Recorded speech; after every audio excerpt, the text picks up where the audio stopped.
Corona সংক্ৰমণে ভয়াৱহ ৰূপ লোৱাৰ সময়তে কাষৰীয়া ৰাজ্য অৰুণাচলতো আৰম্ভ হৈছে 7দিনীয়া সম্পূৰ্ণ লকডাউন।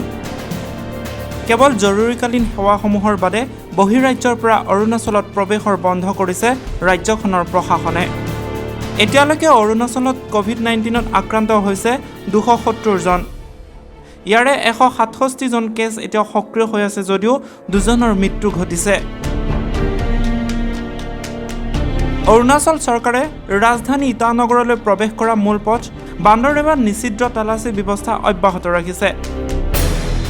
ইয়াৰ ফলত ৰাইজৰ অহা যোৱাৰ ক্ষেত্ৰত ভীষণ সমস্যাৰ সৃষ্টি হোৱা দেখা গৈছে। লখিমপুৰৰ পৰা ব্যুৰ' ৰিপৰ্ট, নেশ্যন টক্স 24।